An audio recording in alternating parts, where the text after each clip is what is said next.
Je suis Rémi Fortier.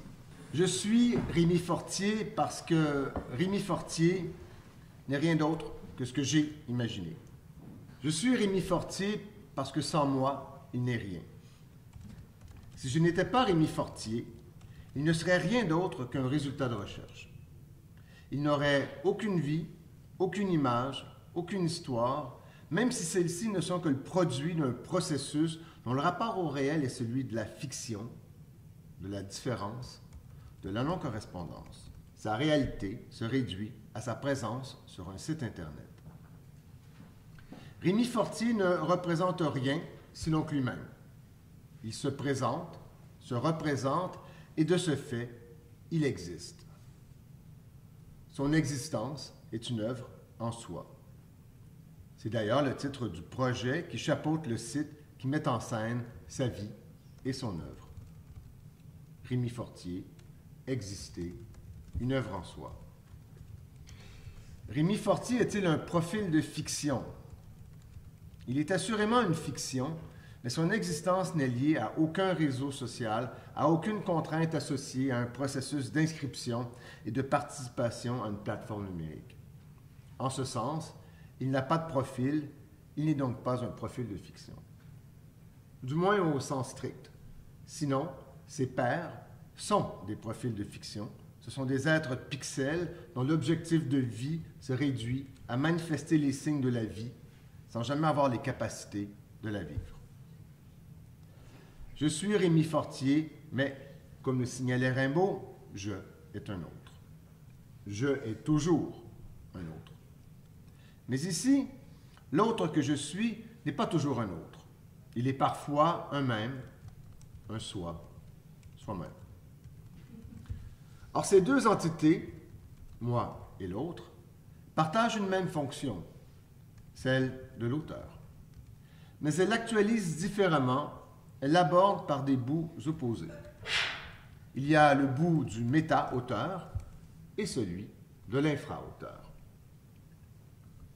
Le méta-auteur a créé à l'aide d'agents conversationnels et de générateurs de texte un écrivain, Rémi Fortier, devenu par la force des choses un infra-auteur, c'est-à-dire une marionnette, un supposé écrivain à qui est attribué un ensemble d'écrits qu'il n'a pas produits, mais dont il est réputé être l'auteur. Il n'est pas un simple pseudonyme, ceci dit. Le pseudonyme signale qu'un auteur se cache sous une nouvelle entité pour écrire des textes dont il refuse la paternité, pour quelque raison que ce soit, supercherie, ras-le-bol. L'infra-auteur représente autre chose. Sur le réseau Internet, il serait l'équivalent d'un avatar, d'une sorte d'identité flux, comme une identité cybernétique, virtuelle, n'existant que sur le réseau, au gré des circuits de communication. Rémi Fortier est une création qui permet à son méta-auteur d'exploiter les possibilités d'un dispositif de génération de texte et d'images tout en restant dans l'ombre. La dissociation permet à l'œuvre d'exister en soi. Cela dit, le méta-auteur n'écrit pas. Il donne des instructions à un dispositif pour produire des textes qui sont ensuite attribués à un infra-auteur, représentant virtuel de l'acte de création. C'est moi, Rémi Fortier. L'idée première du projet est, pour mon méta-auteur, de me faire exister, moi, Rémi Fortier, écrivain franco-ontarien, né à Sault-Sainte-Marie, auteur de romans primés, de donner à lire mes textes, tout produits par ChatGPT, de publier des images qui rendent compte de mon existence mouvementée, images générées en grande partie grâce à Stable Diffusion. Il s'agit par la même occasion de proposer une réflexion sur les possibilités de l'imagination artificielle, sous-ensemble de l'intelligence artificielle qui est axée sur la création, qu'elle soit artistique ou littéraire. On peut la concevoir comme une simulation de l'imagination par des dispositifs informatiques. La littérature et le cinéma regorgent de robots et d'intelligence artificielle qui se montrent tous hyper intelligents quand ils ne sont pas hyper menaçants. La différence tient ici à la part jouée par la machine. Est-elle un personnage ou un moteur de la représentation? On peut facilement mettre en scène une intelligence artificielle dont tous les propos ont été écrits par un auteur ou un scénariste. Le projet est ici plus radical. Il consiste à mettre en scène un personnage d'auteur dont tous les propos ont été produits par une intelligence artificielle. Ce n'est plus de la fiction, c'est de la génération.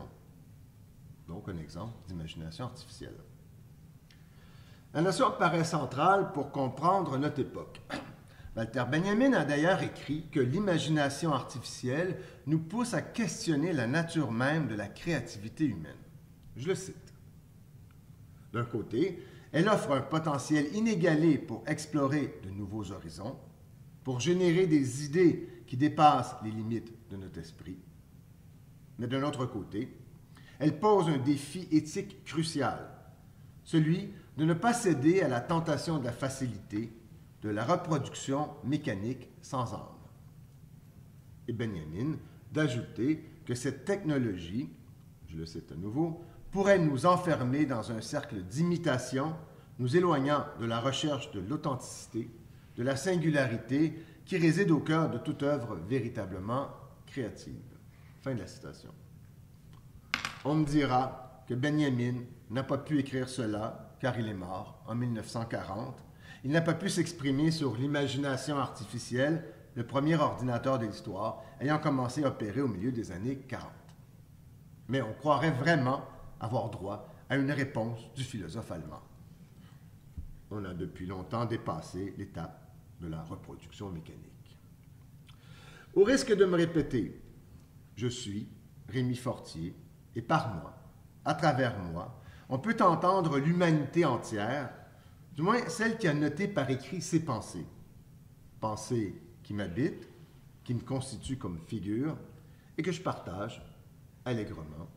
Je suis Rémi Fortier. Merci.